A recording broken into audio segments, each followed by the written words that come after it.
Aloïs Acher, épisode 3. Le passage d'Isis. Cardonne enfonça sa clé dans la serrure et ouvrit au client après l'avoir salué d'une voix où elle força l'enjouement. Elle porta son choix sur 2 montures malchanceuses, mit le client en selle et ils partirent dans un pas lent, harassés par la chaleur. Le soleil, impitoyablement vertical, volait l'ombre même du chemin forestier, sinuant entre les pins, le long des limites prétentieuses du camping. Le sable soulevé par les sabots traînants nimbait de poussière les 2 cavaliers. Après la petite boucle par les bois, la promenade rejoignait la grande allée du château. Privé des chênes qui la bordaient autrefois tendrement comme une dentelle bienveillante au bord d'un drap brodé, l'allée dépouillée et devenue dure et sèche n'était pas plus reposante. Ces petits cailloux cognaient les sols sensibles des chevaux à chaque foulée. Cardonne était heureuse qu'il ne reste plus que la moitié de l'heure, une demi-lieue à parcourir, ou peut-être un quart, ces chevaux marchant si péniblement. Ils avançaient maintenant face au château. La cavalière était silencieuse, économisant même paroles et salive. Le client suivait docilement la caravane. Droit devant elle, une brume mouvante ondulait comme un miroir déformant, une nappe d'eau transparente à la verticale. C'était un mirage. Cardonne plissa les yeux, tenta de focaliser. Son cheval renacla et elle serra les mollets au contact du quartier de la selle moite. 3 foulées.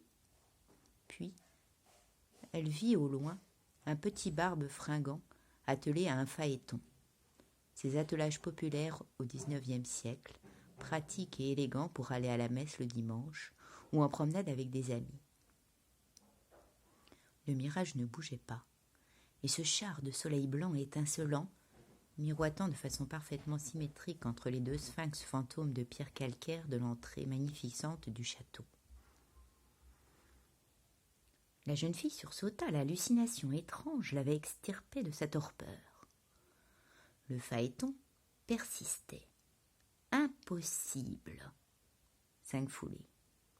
La blancheur des statues disparues depuis des siècles, celle du poney oriental et son attelage se fondaient dans un nuage imprécis. Mutant. 10 foulées. Cardonne se rassura. La forme étincelante prenait les contours d'un objet normal. 11 foulées. C'était simplement une voiture, tout au bout de l'allée, en plein milieu. Une voiture ordinaire du XXIe siècle, dont le moteur, peut-être diesel, ronronnait. Une petite couronne brillait à son sommet sur laquelle était écrit « Taxi ». 20 foulées. Cardonne arrêta les montures car le véhicule empêchait leur passage. La vitre électrique s'enfonça dans la portière avec un son habituel et libéra une odeur agréable un peu épicée. Il y avait une femme au volant.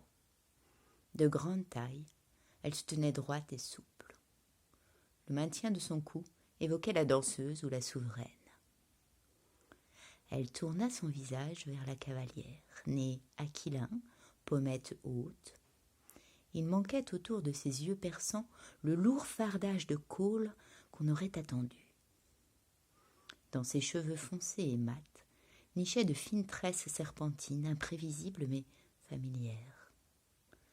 Ces enfants reptiles apprivoisés n'avaient rien d'inquiétant, et c'est sans la crainte d'être changé en statue que Cardonne croisa son regard pacifique et sage.